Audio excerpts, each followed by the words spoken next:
ጦርነት በ24 ሰዓት የሚቆመው ፖለቲከኞች ልጆቻቸውን ግንባር ላይ ሲልኩ ብቻ ነው። ያንተ ደም ርካሽ ነው ወይስ ሞኝ ነህ? ለሊት 7 ሰዓት ሩጫ እያየን የምንጨፍርባት ኢትዮጵያ የት ነው ያለችው? ትንንሽ ህፃናት ለበዓል የተገዛላቸውን ልብስ አልነጋ ብሏቸው ለብሰው የሚያድሩባት ኢትዮጵያ የት ነው ሄደችው? እስቲ ሀገርን ወቅ እየተባልን በየከተማው የፈለግንበት ሀገር ሄደን ሀገራችንን የምናይባት ኢትዮጵያ የት ነው ያለችው?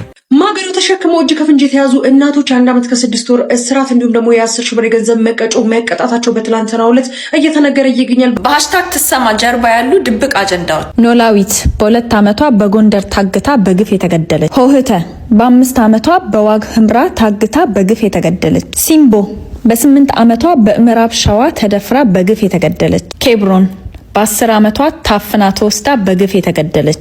ደሃው እንዴት አድርጎ ይሄን መክፈል ይችላል ነው? ደሃው ለምንድን ነው የግል ትምህርት ቤት የሚሄደው? አርቲስት ቬሮኒካ አዳነ በሆስፒታል ምንድነው ያጋጠማት? ኢትዮጵያውያን ጉዳችሁን ሰምታችኋል። አሁን የገባ የታዋቂው ቶቶት ሬስቶራንት ባለቤት ታሰረ። ዝርዝሩን ኤሌክትሪክ ሲስ ደም ይመጣል ይባላል። የመጠጠውን የት ነው የሚወስደው? ደም የመጠጠውን ደም በእኔ አባባል የሚወስደው ወደ ራሱ ደም ባንክ ይመስለኛል። ሰላም እንደምን አላችሁ የዚህ ቻናል ቤተሰቦች፣ ባላችሁበት ሰላማችሁ ይብዛልኝ። ለዛሬም ወቅታዊ ሰሞነኛ የሆኑ ቪዲዮዎችን ይዤላችሁ መጥቻለሁኝ። ወደ ቪዲዮቹ ከማለፋችን በፊት ግን ለመላ ኦርቶዶክሳውያን በሙሉ እንኳን ለጾመ ፍልሰታ ፍቺ በሰላም አደረሳችሁ እላለሁኝ። የመጀመሪያ ቪዲዮ የሚሆነው እንግዲህ ብዙዎችን ሲያነጋግር የነበረ አንድ ቪዲዮ አለ። እሱም እንግዲህ ኤሌክትሪክ ሲዘን ደማችን ወዴት ነው የሚሄደው ተብሎ ሲጠየቁ አዝናኝ የሆኑ መልሶችን ሲመልሱ ነበረ። እናንተስ ምን ይመስላችኋል? ሀሳብ አስተያየታችሁን አስቀምጡልኝ። ሰብስክራይብ ሳታረጉ ይሄንን ቪዲዮ እየተመለከታችሁ ያላችሁ የኔ ቤተሰቦች ሰብስክራይብ እያደረጋችሁ ቤተሰቡኑ በቪዲዮቹ ላይ ያላችሁ ማንኛውም ሀሳብ አስተያየት ኮሜንት ላይ አስቀምጡልኝ። ቪዲዮንም ላይክ አድርጎ መጀመር እንዳይረሳ።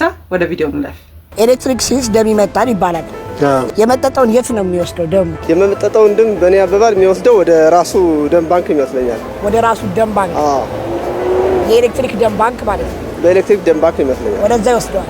ከስልካችን ላይ ፋይል ዲሌት ስናደርግ የት ነው የሚሄደው? ዲሌት ከሆነ ወደትም አይሄድም። ዲሌት ከሆነ ወዴትም አይሄድም። አላውቅም፣ ዶክመንት ውስጥ ምናምን ይቀመጥ ይሆናል። በእኔ አስተሳሰብ የሚገባው ወደ ስልኩ ቀፎ ይመስለኛል። የፓርላማ አፈ ጉባኤና የፍርድ ቤት ዳኛ ለምንድን ነው መዶሻ ይዘው የሚንቀሳቀሱት? ማህተም እንደማለት ነው። አንድ ነገር ለማስፈጸም የሚጠቀሙበት ነው። ስለዚህ ይዞ መዞራቸው ወይም መያዛቸው ግድ ነው። ግን ለምንድን ነው በመዶሻ ፋንታ ግዱላ ይዙ ነበረ? በመዶሻ እንግዲህ አንድ ጊዜ የተጀመረ ባህሪ ይመስለኛል። በተለይ እንግሊዞች የጀመሩት ነገር ነው እሱ ነገር። ሰዎች ልደታቸውን ሲያከብሩ ለምንድን ነው ሻማ የሚያበሩ? ያው የሰው ልጅ በብርሃን ይመሰላል፣ ያው ስንጠፋም ደግሞ እንደዛው በሞት ይመሰላል ብዬ ነው በራሴ የማስበው። ስለዚህ ለሁለቱም ሻማ ይበራል። ሌባ ለምንድን ነው አደራ እንዳሰርቀኝ ተብሎ ሲነገረው የማይሰርቀው? ያው ቃል ኪዳን አለው አደራ ብለዋል። ምክንያቱም ኃላፊነት ሰጥተዋል። እንዳይሰርቅ ትእዛዝ ቀድሞ ስለተሰጠው አይሰርቅም። ሌላው ደግሞ አንድ ወንድማችን ጦርነቱ ሊቆም የሚችለው በዚህ መንገድ ብቻ ነው ሲል የብዙዎችን ቀልብ የሳበ አስተያየት ሰጥቶ ነበረ። እስቲ ቪዲዮውን ተመልከቱና እናንተስ ምን ይመስላችኋል? ሀሳብ አስተያየታችሁን አስቀምጡልኝ። ወደ ቪዲዮ እንለፍ።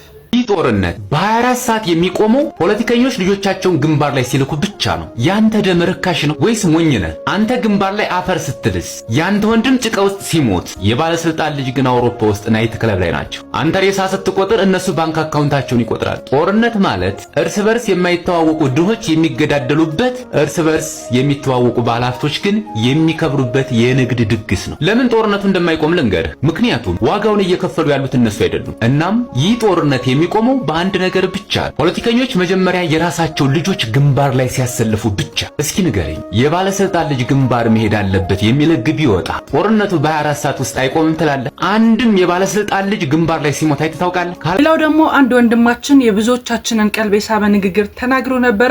የድሮዋ ኢትዮጵያ የት ነው ያለችው ሲል ስለ ድሮዋ ኢትዮጵያ ትውስታ የተወሰነ ነገር ብሎናል። ብዙዎችን ሀሳብ ሰርቋል።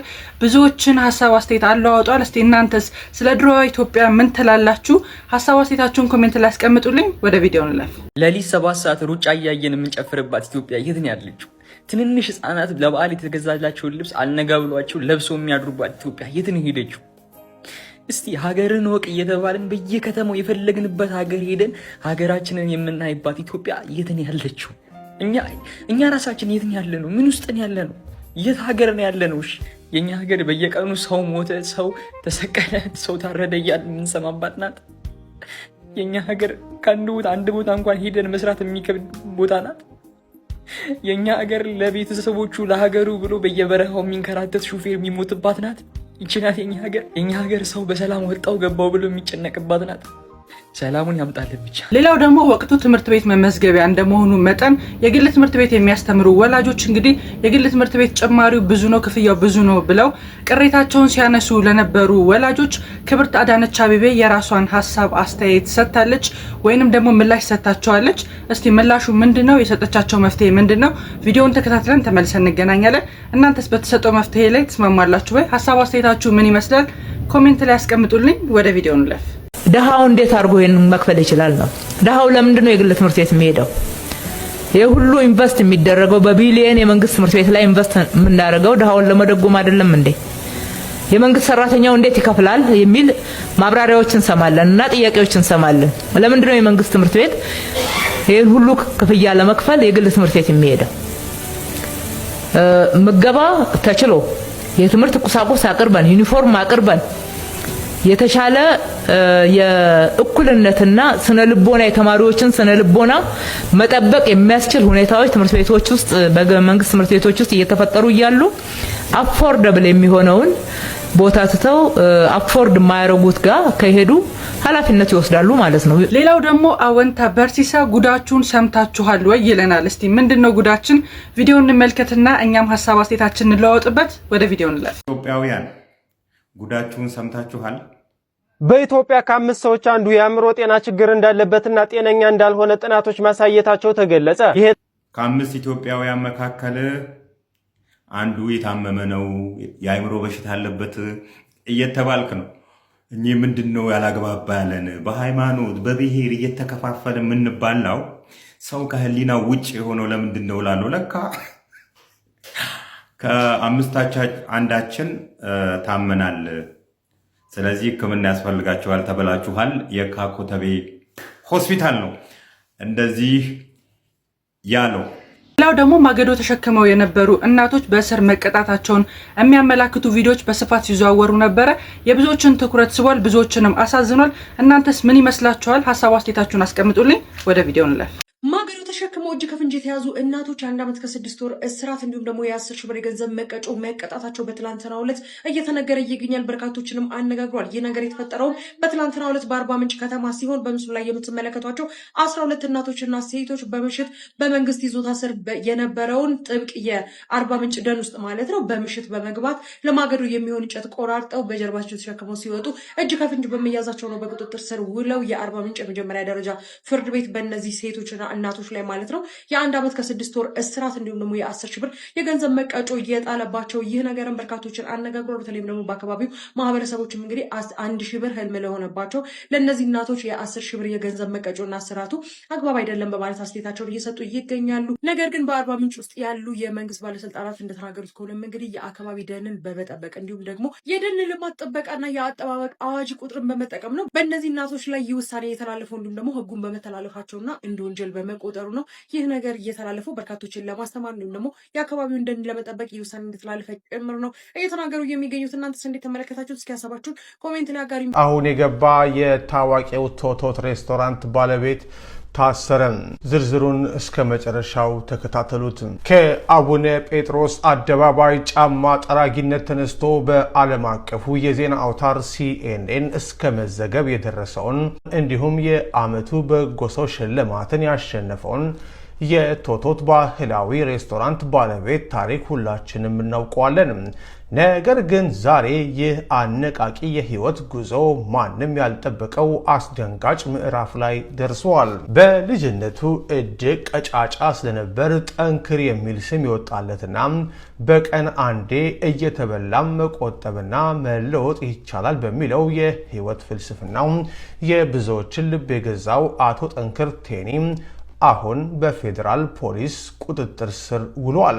የፌዴራል ፖሊስ ከቀናት በፊት በርካታ የገቢዎች ቢሮ ሰራተኞችን ከሙስና ጋር በተያያዘ በቁጥጥር ስር ያዋለ ሲሆን የቶቶት ባለቤትና ዋና ስራ አስፈጻሚ የሆነው አቶ ጠንክርም ከእነዚሁ ተጠርጣሪዎች ጋር አብሮ በቁጥጥር ስር ሊውል መቻሉን የዘሀበሻ የፖሊስ ምንጮች አረጋግጠዋል። ሆኖም በዚህ ጉዳይ ላይ እጅግ አጓጊና አነጋጋሪ የሆነው ሌላኛው ሀቅ አለ። ባለ ሀብቱ ከታሰሩ ቀናት የተቆጠሩ ቢሆንም ይህ ዜና ዛሬ እስከተላለፈበት ነሐሴ 13 ቀን 2018 ዓ.ም ድረስ ፍርድ ቤት አልቀረቡም። ለ11 ተከታታይ ቀናት በእስር ላይ ቢቆይም የተጠረጠረበት ወንጀል በግልጽ እንዳልተነገረውና የጊዜ ቀጠሮም እንዳልጠየቀበት የቤተሰብ ምንጮች በስጋት ለዘሀበሻ ተናግረዋል። የበርካታ ታዋቂ ጋዜጠኞችን ጫማ ማስታወቂያ ሚኒስትር ደጃፍ ላይ የጠረገም በማድረግ ከእነሱ ጋር በመሆን የቤተሰቡን የአደራ ስም ቶቶትን የገነባው የጠንካራ ሰው የጠረጠረበት ጉዳይ ከገቢዎች ጋር በተያያዘ ይሁን ወይስ በሌላ ወንጀል እስካሁን በውል የታወቀ ነገር የለም። ብዙዎች እንደ ምርጥ አርአያ የሚያዩትና መለወጥ ይቻላል የሚለው የጠንክር የህይወት ጉዞ ቀጣይ ታፈንታ ምን ይሆን? ከጀርባ ውስጥ ያልተሰሙ ሌሎች ሚስጥሮች ይኖሩ ይሆን? መረጃዎችን ዘሀበሻ በቅርበት የተከታተለ ነው፣ በፍጥነት ወደ እናንተ የምናደርስ ይሆናል። አዳዲስ መረጃዎች እንዳያመልጣችሁ ደግሞ ፎሎ ማድረጋችሁን አትዘንጉም። በነገራችን ላይ ትላንት በተካሄደው የሀገራዊ ምክክር ላይ በሙስና የሚከሰሱ ሰዎች የእድሜ ልክ እስራት እንዲፈረድባቸው ተጠይቋል። እናንተ በሙስና ወንጀለኛ ተብለው በፍርድ ቤት የሚፈረድባቸው ሰዎች እድሜ ልክ መታሰር አለባቸው ትላላችሁ ወይ? ሌላው ደግሞ ሰመረ ባሪያው ወላጆች ስራችሁ ምንድነው? እንደ ህዝብ ወድቀናል፣ መምህራኖችስ እየሰራችሁበት ነው ወይ ይለናል። እንግዲህ ምን ተመልክቶ ነው? እስቲ ቪዲዮ እንመልከትና እናንተስ አስተዋጽኦታችሁ ምን ይመስላል? ወላጆች ምን ያህል ነው መስራት ያለብን? መምህራንስ እዚህ ላይ ተሳትፏችን ምን ይመስላል የሚለውን እስቲ ሀሳብ አስተያየት እንቀያየርበታለን። ወደ ቪዲዮ እንለፍ።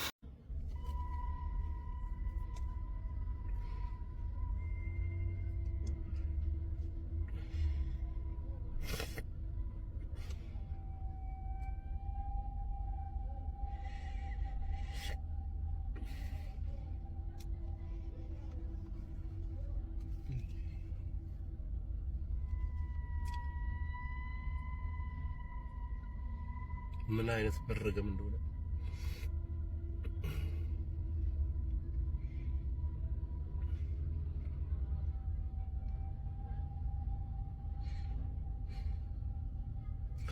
እና ታዲያ እዚህ ሀገር ውስጥ ያለው ተስፋ ምንድነው? እናንተ ሲመስላችሁ? እኔ መቼም አንዳንድ ጊዜ ሲናገር ኮሜንት ጽፋላችሁ፣ ኔጌቲቭ ነገር አታሳይ፣ በዚህ አርግ፣ አመስግን የሚለኝ ሰውም አለ። ግድ የለም መመስገኑ እንዳለው ነው። መመስጋገኑ አደጉ፣ በለጸጉ፣ ሰለጠኑ የምንሰማው አሁን እዚህ ማህበረሰብ አለ ትላላችሁ እናንተ። ማህበረሰብ አለ፣ የኢትዮጵያ ማህበረሰብ አለ የምታውቁት፣ ያደግንበት ያሳደገን ጎረቤቶች፣ ሰው ምናምን፣ ፐብሊኩ ሞራል ዲሰንሲ፣ ጨዋነት ምናምን የሚባለው ነገር አለ። አሁን ይሄን አይታችሁ አለ አሁን እኔ በዚህ ደረጃ እናውራ እስቲ። ይሄንን ማውራው ከሁላችሁም ጋር ነው፣ ከእያንዳንዱ ሰው እንደዚህ ህፃናት እንደዚህ ገብተው የሚያረጉበት ሀገር ውስጥ ይሄ የፈለገ አይነት ፉቴጁን ሰው ዩዝ አድርጎ ቀርጾ እዛ ተቀምጦ ተገርሞ ይሁን ለምን ከፈለገ እንደው ታምረ በአይናችን ስንት ነገር እናያለን። ማን እኔ ቆመት ቀዳለ እኔ ቆመት ቀዳለ ለነዚህ ልጆች ውጡ አይባልም፣ አይኮረኮምም፣ አይነስቡን አጥፍታ አታባርም። ምንድነው እያፈራን? እቻን ሀገር የሚረከቡ ወጣቱ ትውልድ ሀገር ተረካቢው ምናምን የሚባል ወሬ ሰማለሁ። ዜና፣ ሲምፖዚየም፣ ወርክሾፕ፣ ስልጠና ማን እንደሆነ የሌላ ትውልድ ካለ አላውቅም። ያለውን እየተጫወትንበት ነው ያለውን የኛ እንዳልሆነ እየተሆነ ነው ያለው። እኔ የድሮ ዕቃችንን አሮጌ ዕቃችንን ራሱ ከነሱ በላይ የተሻለ እንሰበስባለን። እነዚህ እንግዲህ ማለት ምንድነው እንዴ? ምንድነው የሆነው? ሃይ ግማሹ እኮ ግራ የሚገባ ነገር እኮ ነው ለመናገርም ራሱ። ስታዩት አደነግጡም እንዴ? ማለት በአካል ስታዩቸው ቁጭ ብለው አዛው ጠጥተው አይሉ ቀዳ መተህ ከስተመር ላይ በቃ መጡልህ። አሁን ሰው ነህ አንተ፣ ልጆች አሉ ቤት። እንደው ይሄን የምታረግ ሰው ሙሉ እንደው ሰው ነህ አንተ። አሁን ለልጆች ዳቦ ይዘህ ትቀበል። እነዚህ ግን ልጆች አሉ ያንተ ስላሉ ሊተራሊ በአንተ አባት ስም ስለማይጠሩ ነው ኦብቪየስሊ እንጂ እንደ ፕሪንሲፕሉ ማለት ልጆች ናቸው። ግን እኔ ነኝ ያበድኩት ነው ሌላ ሰው ማለት ይሄን ብቻ እንዴ እስከዛሬም ብያችሁ አላውቅም። ግን ችግሩ ላይ አለ ማለት እኔ ጤነኛ መስላችኋለሁ ስታዩ ፊል ፍሪ ኮሜንት ለመጻፍ አንተ ነበር ለሌላ ሰው ኖርማል ነው ይሄ ነገር። በጣም ሊደረገጥኩት ማመን ሁሉ አልችልም። እንደዚህ አይነት ስልጣኔ ደረሰ አሁን እዚህ ከተማ ውስጥ። ሰለጠንን የሚለውን ቃልና የስልጣኔን ሐሳብ እንደኛ የቀለደበት ሰው የለም በምድራችን ላይ። ህፃናት እንዲህ ሲያረጉ አያገባህም፣ አሸሽ ሲያጨሱ አያገባህም፣ መንገድ ላይ የማይገባ ቦታ ናይት ክለብ 16 ዓመት ያልሞላት ህፃን ልጅ ናይት ክለብ ሚኒስከርት አርጋ ምናምን አርጋ ስትደንስ እንደማይሆን አይነት ነገር እሷ ምኑን ታውቃለች መቼ በክሊፕ ላይ ያገቹን ዳንስ ለማሳየት ነው እንደዛ ሲሰራራት ቆሞ የሚመሰጥ የ50 ዓመት ሰው ደግሞ አለ አብሮ አየው ምናምን ቢል እንደው ልብ ይበል እዚህ ሌቭል ጋር አይመለከታችሁም ጭራሽ እንደ ማህበረሰብ እንነጋገር እስቲ መንግስት አይመለከቱም አውት ኦፍ ኢንተረስት አውት ኦፍ ዋትኤቨር ዲዩቲ ማህበረሰብ ራሱ መጠበቅ አለበት ወደኛ እናምጣው ግድ የለም ሌላ አካል ላይ ሪስፖንሲቢሊቲ አንጫ ይሄ ግን አሁን የደረስንበት ስልጣኔ ነው ፕራይቬት የራሳችንን ላይፍ ነው የምንኖረው የራስን ላይፍ ኑር ብላ ገባ ልጆቹ ተበላሽተዋል ምን የዘንድሮ ልጅ የምታየው ነው የተበላሸ ትውልድ በዚህ ገብቶ ነው መፍትሄውንም ሰው ኮንክና የሚመለከት ከሆነ እዚህ ከተማ ይሮክ ልጆች በዚህ ሌቭል ገብተው አዘው ሲጠጡ ያየ ማለት ወፍራም ቆዳ እንዳላችሁ አጣጥ ያሳዝናል በጣም ነው የሚያሳዝነው የምር በጣም ነው የሚያሳዝነው መቼ ነው ክርስቶስ እኮ አልመጣ ለዚህ ሀገር ወይ ቢመጣና የፍጻሜውን ጨዋታ ብንጫወት ይፈጸም ሌላው ደግሞ እህታችን ጆርዲ ሃሽታግ ትሰማ ከጀርባ ያለው ድብቁ እውነት ምንድነው ምን ይዞ ነው የተነሳው የሚለውን እንግዲህ ከጀርባ ስላለው ነገር ትነግረናለች እስቲ ቪዲዮውን እንመልከትና ተመልሰን እንገናኛለን ወደ ቪዲዮው እንለፍ በሃሽታግ ትሰማ ጀርባ ያሉ ድብቅ አጀንዳዎች ኖላዊት በ2 ዓመቷ በጎንደር ታግታ በግፍ የተገደለች ሆህተ በ5 ዓመቷ በዋግ ህምራ ታግታ በግፍ የተገደለች ሲምቦ በ8 ዓመቷ በምዕራብ ሸዋ ተደፍራ በግፍ የተገደለች ኬብሮን በ10 ዓመቷ ታፍና ተወስዳ በግፍ የተገደለች ሐሴት በ11 ዓመቷ በጋሞ ዞን ታንቃ የመድፈር ጥቃት የተፈጸመባት ፋጥማ በ11 ዓመቷ በጅጅጋ በደቦ ተደፍራ የተገደለች በአምላክ በ11 ዓመቷ በእንጀራ አባቷ ተደፍራ ወንጀሉን ለመደበቅ በእናቷና በእንጀራ አባቷ የተገደለች ንብረት በ12 ዓመቷ በሁለት ወንዶች ተደፍራ ብዙ ደም ፈሷት የተገደለች ላምሮት በ12 ዓመቷ ተደፍራና ተገላ በመንገድ ላይ ተጥላ የተገኘች ሜላት በ15 ዓመቷ ከትምህርት ቤቷ ተጠልፋ ተወስዳ በተደጋጋሚ የመድፈር ጥቃት የደረሰባት ማህሌት በ16 ዓመቷ በትግራይ ከትምህርት ቤት ታግታ በግፍ የተገደለች ዊንታ በ16 ዓመቷ ትምህርት ቤት ወጥታ በወንድ ጓደኛዋ የተገደለች ሀና ላላንጎ በ16 ዓመቷ ለ5 ተደፍራ በደረሰባት ጉዳት የተገደለች አዶናይት በእንጀራ አባቷ ለ7 ዓመት ተደፍራ የተገደለች አምሮት በ17 ዓመቷ በጉራጌ ዞን በእናቷ ፊት ተደፍራ የተጠለፈች ሀበን በ19 ዓመቷ በመቀሌ በፍቅረኛ በግፍ የተገደለች ሳምራይት በ19 ዓመቷ በአዲግራት በደረሰባት የመድፈር ጥቃት ራሷን ያጠፋች ታኒያ በ19 ዓመቷ የተገደለች እንዴት እንደተገደለች ምርመራ አልተደረገም ጥሩዬ በ20 ዓመቷ በአማራ ክልል በግፍ ተደፍራ የተገደለች ሰሎሜ ፖሊስ ለምን አላናገረችኝም ብሎ በ20 ዓመቷ የገደላት ሩት በወላይታ ሶዶ ዩኒቨርሲቲ በፍቅረኛዋ ከ3ኛ ፎቅ ላይ ተወርውራ የተገደለች ጽጌሬዳ በአርባ ምንጭ ዩኒቨርሲቲ በፍቅረኛዋ 7 ቦታ ተወግታ የተገደለች ሉዋም በመቀሌ በፍቅረኛዋ የተገደለች ውድነሽ በዋሳ ከተማ የጠለፋና የመድፈር ጥቃት የደረሰባት ማህሌት በታጣቂ ጸጥታ አካል ተደፍራ የተገደለች ኑሃሚን በአፍቃሪ በስለት ተወግታ የተገደለች አለሚቱ በልጇ አባት ባሏ የተገደለ ሃይማኖት በምትሰራበት ጥቁር አንበሳ ላብራቶሪ በስለት ተወግታ የተገደለ ቅሳነት በአዲግራት የልጃቸውን ክርስትና ባከበሩ በንጋታው በባሏ የተገደለች ብርቱካን በወንድ ጓደኛዋ በደረሰባት የአካል ጉዳት የተገደለ አበቄለሽ ወይም አቢ በአዲስ አበባ በስፖርት አሰሪዋ የተገደለ ፎዚያ መስማት የተሳናት በ7 ሌቦች ተደፍራ ኩላሊቷ ተሰርቆ የተገደለች ሊዲያ ከባሏ በተጋቡ በ4ኛው ቀን በባሏ የተገደለች ትዝታ በተክሊል ባገባ ባሏ በግብጽ ካይሮ የተገደለች ሳምራይት ባዳማ ማናጀር ሆና በምትሰራበት ሬስቶራንት ተወግታ የተገደለች አያንቱ በበፊት ባሏና በልጆቿ አባት አሲድ የተደፋባት ማዕዛ የሁለት ልጆች እናት አፍቃሪ ነኝ በሚል ሰው 7 ተወግታ የተገደለች ሰብለ ከስራ ስመጣ ቶሎ በር ለምን አልከፈትሽም በሚል ሰበብ በፍቅረኛዋ የተገደለች ፍሬ ህይወት የሁለት ልጆች እናት በቀድሞ ባሏ 18 ቦታ ተተኩሶባት የተገደለች ትግስት የሁለት ልጆች እናት በችሎት ፊት በስለት በባሏ ተወግታ የተገደለች ብርክቲ በትግራይ ተፈናቅላ ልጆቿ ፊት የተገደለች ሉዋም በመቀሌ በፍቅረኛዋ የተገደለች ፍሬወይኒ ነፍሰ ጡር እያለች የተገደለች የ3 ልጆች እናትም ነበረች። ቦኒ በሶሻል ሚዲያ በደረሰባት ቴክኖሎጂን መሰረት ያደረገ የጾታ ጥቃት ራሷን ያጠፋች። ባንቻየው በበፊቱ ባሏና በልጆቿ አባት የተገደለች። ልደት በባህር ዳር ከቤት ሰራተኛዋ ያለም ወርቅ ጋር በባሏ የተገደለች። አያንቱ እስካሁን በምን አይነት መልኩ እንደሞተች አይታወቅም። እናት የልጄን ሬሳ አሳዩኝ በምትል ሰዓት ፖሊሶች ደብድበዋት ነበር። ወይንሸት በፋሲካ ቀን ተደፍራ የተገደለች። አዳነች በሰንዳፋ አገባሻለሁ እያለ በሚያስፈራራ ወንድ ተገላ ለጅብ የተሰጠች። 3 የቀን ስራ የሚሰሩ ሴቶች ሲሰልሉ ተገኝተዋል በሚል ሰበብ በአማራ ፋኖ ብሔራዊ ኃይል የተገደሉ። የእነዚህ ሴቶች ስም ሁሌም እንዲታወስ ላደረጉ ፌሚኒስት ድርጅቶች ሃሽታግ ትሰማ ምስጋናዋን ታቀርባለች። የእነዚህን ሴቶች መረጃ ከኢትዮጵያ ሴት ጠበቆች ማህበር፣ ከየሎ ሙቭመንት፣ ከዩሆኖ፣ ከሴታዊት፣ ከአርቲክል 35፣ ከአዲስ ፓወር ሃውስ እና ከሴታ ሴት ፓወር ያገኙታል። ሃሽታግ ትሰማ። ሌላው ደግሞ ድምፃዊ ቬሮኒካ አዳነ በህመም ላይ ናት የሚሉ ቪዲዮዎች በስፋት ይዘዋወሩ ነበረ። አሁንስ ጤናዋ ምን አይነት ደረጃ ላይ ነው የሚገኘው የሚለውን ቪዲዮ ይዤላችሁ መጥቻለሁኝ። ቪዲዮውን ተከታትለን ተመልሰን እንገናኛለን። ወደ ቪዲዮ እንለፍ። አርቲስት ቬሮኒካ አዳነ በሆስፒታል ምንድን ያጋጠማት? ዛሬው ዕለት ተወዳጁ አርቲስት ቬሮኒካ አዳነ ሆስፒታል መግባቷን በርካቶች ሀሳባቸውን እየሰጡ ይገኛል። እንዴት ሆስፒታል ገባች? መረጃውን ልንገራችሁ። ተወዳጁ አርቲስት በቅርቡ በገጠማት ህመም ሆስፒታል ተኝታም ስትታከም የነበረች ሲሆን አሁን ግን ተሽሏት ወደ ቤቷ መመለሷን ለወዳጆቿና ለደጋፊዎቿ አብስራለች። አርቲስቷ የሰውነት ክብደቷን ለመቀነስ በጀመረችው ያልተመጣጠነ አመጋገብ ስርዓት ለጨጓራ ህመም የዳረጋት ሲሆን አሁን ግን ተሽሏት ወደ ቤቷ መግባቷን በፌስቡክ ገጿ አረጋግጣለች። እኛም ቬሮኒካ በደስታሽ ወቅት እንደምንደሰተው ሁሉም በህመምሽም ወቅት አብረንሽ ነን። ፈጣሪ ምህረቱን እንዲልክልሽ እንመኛለን። ዛሬ ይዤላችሁ የመጣቸው ቪዲዮዎች እነዚህን ይመስሉ ነበረ። በቪዲዮቹ ላይ ያላችሁን ማንኛውም ሀሳብ አስተያየት ስለሚጠቅመኝ ጻፉልኝ። ቪዲዮንም ሰብስክራይብ ሳታረጉ እየተመለከታችሁ ያላችሁ የኔ ቤተሰቦች ሰብስክራይብ እያደረጋችሁ ቤተሰብ ሁኑ። በቀጣይ አዳዲስ ሰሞነኛ የሆኑ ቪዲዮዎች እስከምንገናኝ ድረስ ሰላም ሁኑ።